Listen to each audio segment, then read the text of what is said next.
Continuamos con el tema sobre la dinámica de los elementos esenciales para las plantas. En este segmento trataremos acerca del fósforo. El contenido de esta sección incluye los siguientes puntos: el fósforo, absorción, fijación, las reacciones del fósforo con el hierro y el aluminio, el fraccionamiento del fósforo y la evaluación de la disponibilidad del fósforo. Comenzaremos con algunos aspectos importantes en relación al comportamiento del fósforo en el suelo. El ciclo del fósforo carece de una fase atmosférica. El fósforo es relativamente estable en el suelo, ya que no está sujeto a pérdidas por lixiviación o volatilización. La alta estabilidad de este elemento implica una baja solubilidad. Su movimiento hacia las zonas adyacentes es en forma particulada y no disuelta. El contenido total de fósforo en el suelo es variable, disminuye con la profundidad y está asociado al contenido de materia orgánica.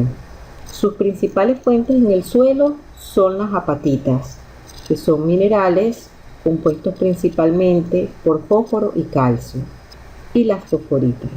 Para que sea asimilado por las plantas, el fósforo debe estar en las formas de ortofosfatos, monovalente y divalente. El fósforo puede encontrarse en el suelo en forma orgánica y en forma inorgánica. El fósforo orgánico se encuentra en diversos compuestos como fosfolípidos, ácidos nucleicos y fosfatos de inositol. Esta fracción proviene de los residuos de origen vegetal y animal que llegan al suelo y de los microorganismos que lo inmovilizan. El fósforo inorgánico se encuentra en el suelo en forma de fosfatos. Entre los fosfatos inorgánicos se diferencian tres fracciones: una de fosfatos nativos o precipitados, que se encuentran en el suelo formando parte de los minerales. Esa es una fase sólida. Otra es la de los fosfatos absorbidos al complejo coloidal. Y una última es la de los fosfatos solubles, presentes en la solución del suelo. En cuanto a las formas sólidas de fósforo inorgánico, encontramos que por lo general están divididas en fracciones activas e inactivas. Las fracciones activas pueden clasificarse en fosfatos unidos al calcio y fosfatos unidos al aluminio y al hierro. Las fracciones relativamente inactivas son las formas ocluidas y aquellas que se disuelven con la reducción química del suelo. Algunos ejemplos de fosfatos cristalinos son, en el caso de los fosfatos unidos al calcio, los fosfatos monocálcicos, dicálcicos y tricálcicos, y las apatitas, en orden decreciente de solubilidad. Y en el caso de los fosfatos de aluminio, la varicita, y entre los fosfatos de hierro, la vivianita y la estrengita. En el suelo existe un equilibrio entre los fosfatos asociados a la fase sólida con los fosfatos en solución y su absorción con las plantas. En la solución del suelo se encuentran disueltos los iones ortofosfato, que son los que las plantas absorben. Esos iones provienen en parte de la fracción orgánica del suelo, en la que se encuentran asociados a distintos compuestos, y es liberado cuando la materia orgánica es mineralizada. La mineralización del fósforo orgánico se desarrolla de acuerdo a un esquema similar al del nitrógeno orgánico.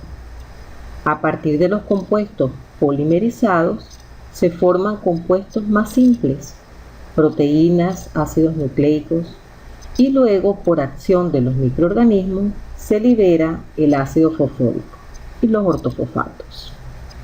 Los microorganismos pueden tomar el fósforo disponible e incorporarlo a sus tejidos, inmovilizándolo, pero luego lo liberan al morir. La mineralización y la inmovilización se dan simultáneamente, como se ve en el esquema. El fósforo en solución está en equilibrio con el fósforo intercambiable, absorbido en el complejo coloidal, mediante el proceso de intercambio aniónico, según el cual los aniones ortofosfato presentes en la solución del suelo pueden ser absorbidos en la superficie de los coloides con carga positiva y también pueden ser desorbidos y pasan a la solución del suelo nuevamente. El fósforo en solución también puede provenir del fósforo inorgánico, unido a fosfatos insolubles, mediante el proceso de solubilización. El mecanismo contrario también es posible, es decir, el fósforo que está en solución puede precipitar y pasar a una forma insoluble. Veamos las distintas formas de fósforo en el suelo de acuerdo a su disponibilidad para las plantas. El fósforo en forma iónica, como ortofosfatos mono y divalente, los fosfatos monocálcico y dicálcico y el fosfato de amonio, corresponden a formas de fósforo en las que este elemento se encuentra fácilmente disponible. Por otra parte, el fósforo contenido en la materia orgánica fresca, el fosfato tricálcico y el fosfato precipitado debe experimentar transformaciones a través de procesos de mineralización o de solubilización para quedar completamente disponible. Por lo tanto, en estos materiales el fósforo se considera moderadamente disponible. El fósforo que se encuentra en minerales o en la materia orgánica unificada y el fósforo ocluido se consideran difícilmente disponibles, ya que su liberación de esos materiales es más difícil y tarda mucho más tiempo. El fósforo ocluido consiste de compuestos de fósforo unido al hierro y al aluminio, rodeados de un revestimiento inerte de otro material que evita la reacción de estos fosfatos con la solución del suelo. Existe una relación estrecha entre el pH y las formas de fósforo en el suelo. Comencemos con la influencia del pH sobre las formas de fósforo que se encuentran en la solución del suelo. Como ya se explicó, en la solución del suelo se encuentran disueltos los iones ortofosfato, que son los que las plantas absorben. Estos iones están presentes en su forma monovalente y divalente. La proporción relativa de cada una de estas formas depende del pH del medio. Tisdale y Nelson representan esta variación en función del pH en una gráfica como la que aparece en esta lámina. Se observa que entre pH 2 y 7 predomina la forma monovalente y entre pH 7 y 12 la forma divalente, asumiendo que en dicha solución no estén presentes iones hierro, aluminio, calcio y magnesio, ya que con ellos presentes se precipitarían los fosfatos. Por ejemplo, a pH ácido aumenta la solubilidad de los iones hierro y aluminio. De estar presentes, precipitarían con ellos los fosfatos. El pH del suelo también influye en el tipo de compuesto que puede formarse con el fósforo en la fase sólida. La reacción entre los fosfatos solubles y los componentes del suelo, que tiende a formar compuestos de baja solubilidad, se conoce como fijación de fósforo. El carbonato de calcio y los óxidos de hierro y aluminio juegan un papel importante en la fijación de fósforo. El fósforo puede ser precipitado como fosfato de calcio, de hierro o de aluminio, o puede ser retenido sobre la superficie de esos minerales a través de enlaces químicos. Se han propuesto algunos mecanismos de retención de fósforo en los suelos, como absorción física, quimiosorción, intercambio aniónico, precipitación y precipitación superficial, los cuales en conjunto son casos de reacciones de precipitación y absorción. En los suelos ácidos, el hierro con carga más 3 en forma catiónica trivalente puede reaccionar con el ion ortofosfato monovalente, que es la forma que predomina en este medio, para formar fosfatos hidroxilados de hierro, insolubles, que precipitan. Estos fosfatos también pueden formarse con el aluminio. A partir de la reacción del hidróxido férrico con el ortofosfato, también se puede formar fosfatos hidroxilados. En los suelos moderadamente ácidos puede ocurrir la fijación de fósforo por las arcillas, cuando se sustituyen grupos hidroxilo por los iones fosfato, como ocurre en el caso de la caulinita y aloicita. Los fosfatos también pueden unirse a la arcilla mediante un puente con un catión absorbido como el calcio, como se ve en la figura. En los suelos alcalinos, el fosfato monocálcico puede reaccionar con el ion calcio para producir fosfato tricálcico que precipita. También puede reaccionar con el carbonato de calcio para producir el fosfato tricálcico, que puede dar lugar a la formación de las apatitas. Lo explicado en la lámina anterior puede ser esquematizado en esta gráfica, en la que se representa la proporción de fósforo fijado en función del pH. En suelos ácidos con pH menor que 5, el fósforo reacciona con el hierro, aluminio y manganeso para formar compuestos insolubles que hacen el fósforo menos disponible. En este rango de pH, la proporción de fósforo fijado es muy alta. A pH entre 5 y 6 se favorece la fijación de las arcillas. En suelos alcalinos, el calcio reacciona con el fósforo disminuyendo su disponibilidad a medida que aumenta el pH. En general, la máxima disponibilidad del fósforo para las plantas ocurre a pH comprendido entre 5.5 y 7. En esta figura se representa el ciclo del fósforo. Las entradas de fósforo al suelo se han destacado en los rectángulos de color azul. Vemos que el fósforo ingresa al suelo a través de los residuos de plantas y animales y pasa a formar parte del fósforo orgánico. Las otras entradas de fósforo son a través de las deposiciones atmosféricas y los fertilizantes minerales solubles, a través de los cuales el fósforo ingresa directamente a la solución del suelo. Los diferentes componentes del suelo se han representado como óvalos de color verde.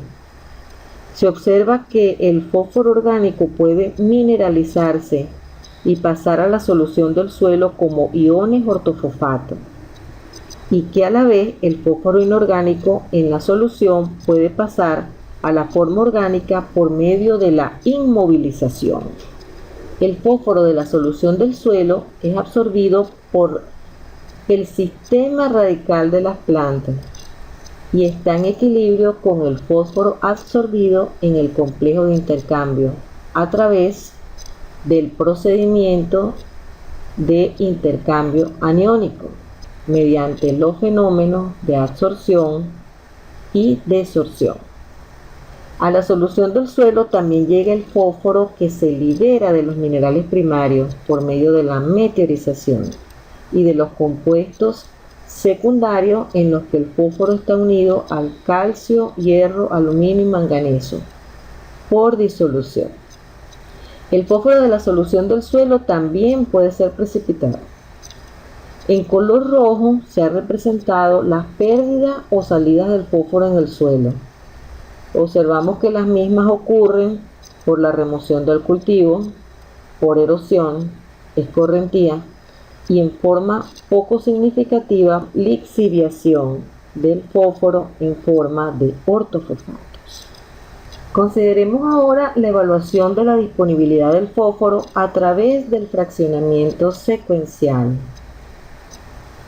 El fraccionamiento del fósforo es un procedimiento secuencial que permite determinar las distintas formas químicas de los fosfatos en el suelo. En el caso del fósforo, el uso de métodos de fraccionamiento es una herramienta útil para determinar la cantidad de fósforo en el suelo, pero especialmente la cuantía de diferentes reservorios con disponibilidad inmediata, a mediano y a largo plazo para las plantas. Los cambios que se producen sobre las diferentes fracciones bajo un tipo de manejo particular permiten establecer en cuál de esos compartimientos han ocurrido las transformaciones más importantes, cómo afectan la fertilidad fosfórica y en consecuencia la sostenibilidad de la práctica evaluada. Se han desarrollado distintos métodos de fraccionamiento de fósforo. Hedley y colaboradores en 1982 publicaron un método de fraccionamiento secuencial para el fósforo edáfico que permite separar fracciones de fósforo orgánicas e inorgánicas, de modo que tengan una relación directa con la absorción de este elemento por las plantas. En el método de Hedley se diferencian las siguientes fracciones.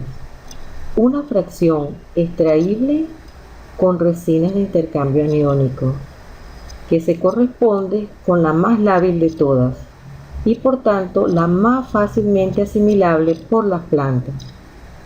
Esta fracción de fósforo se corresponde con el fósforo en solución. Luego una fracción extraíble con bicarbonato, que es considerada como la fracción rápidamente disponible para las plantas y rápidamente mineralizable. Esta fracción contiene tanto fósforo inorgánico como fósforo orgánico lábiles, absorbidos en los coloides del suelo, junto con una pequeña cantidad de fósforo microbiano. A estas dos fracciones se les considera la fracción lábil. Luego, una fracción de fósforo extraíble con hidróxido de sodio, que se encuentra ligada al hierro y al aluminio. La porción orgánica extraída con hidróxido de sodio supone una fracción más estable que la extraída con bicarbonato y por lo tanto se hace disponible en un plazo mayor. Esta fracción se identifica con los componentes orgánicos fuertemente unidos por absorción química a los óxidos de hierro y aluminio. Una fracción de fósforo extraíble con ácido clorhídrico diluido o 1 molar, que se corresponde al fósforo inorgánico ligado al calcio o fósforo primario y que está por lo tanto relacionado con la apatita. Estas dos últimas fracciones constituyen la fracción moderadamente lábil. Luego, una fracción extraíble con ácido clorhídrico concentrado, que corresponde al fósforo orgánico asociado a la materia orgánica particulada, y una fracción de fósforo residual, que es el fósforo químicamente muy estable e insoluble. Estas dos últimas fracciones comprenden el fósforo recalcitrante. El procedimiento a seguir para el fraccionamiento del fósforo comprende los siguientes pasos. Primero, una porción del suelo es sometida a agitación con agua y una resina de intercambio aniónico por 16 horas y luego se centrifuga. El fósforo contenido en el extracto se identifica como fósforo resina. Segundo, el residuo que queda de esta primera extracción es sometido a agitación con una solución de bicarbonato de sodio 0,5 molar por 16 horas y luego se centrifuga. El fósforo extraído se identifica como fósforo bicarbonato. El residuo que queda se agita con una solución 0,1 molar de hidróxido de sodio, también por 16 horas, y se centrifuga. Y en el extracto se obtiene el fósforo en hidróxido. Luego seguimos con el residuo que se agita ahora con ácido clorhídrico 1 molar por 16 horas para obtener el fósforo en ácido diluido. Después de las 16 horas de agitación se centrifuga y el residuo que queda se trata con ácido clorhídrico concentrado a 80 grados centígrados por 25 minutos para obtener el fósforo en ácido concentrado. Luego se determina la concentración de fósforo en todos los extractos obtenidos. Repasemos algunos puntos clave. El fósforo es relativamente estable en el suelo, ya que no está sujeto a pérdidas por lixiviación o volatilización. Sus principales fuentes en el suelo son las apatitas. Para que sea asimilado por las plantas, el fósforo debe estar en la forma de ortofosfato. En la solución del suelo se presentan las dos formas aniónicas más solubles: el ortofosfato monovalente y el ortofosfato divalente. La proporción relativa de cada una de ellas depende del pH. Entre pH 2 y 7 predomina la forma monovalente y entre el pH 7 y 12 la forma divalente. La transformación de una forma de fosfato a otra está controlada principalmente por el pH. En suelos con pH ácido se forman fosfatos hidroxilados de hierro y aluminio. En suelos moderadamente ácidos ocurre fijación de los fosfatos por las arcillas. Y en suelos con reacción alcalina predominan los fosfatos de calcio. La máxima disponibilidad de fósforo para las plantas tiene lugar a pH del suelo entre 5.5 y 7. El método de fraccionamiento de Hadley se basa en un procedimiento secuencial con diferentes extractantes que separan el fósforo del suelo de acuerdo a su labilidad. La fracción resina y la fracción extraída con bicarbonato de sodio contienen el fósforo lábil. El hidróxido de sodio y el ácido clorhídrico 1 molar extraen el fósforo inorgánico y el fósforo orgánico moderadamente lábil. Y en la fracción extraída con ácido clorhídrico concentrado y en el residuo final queda la fracción recalcitrante.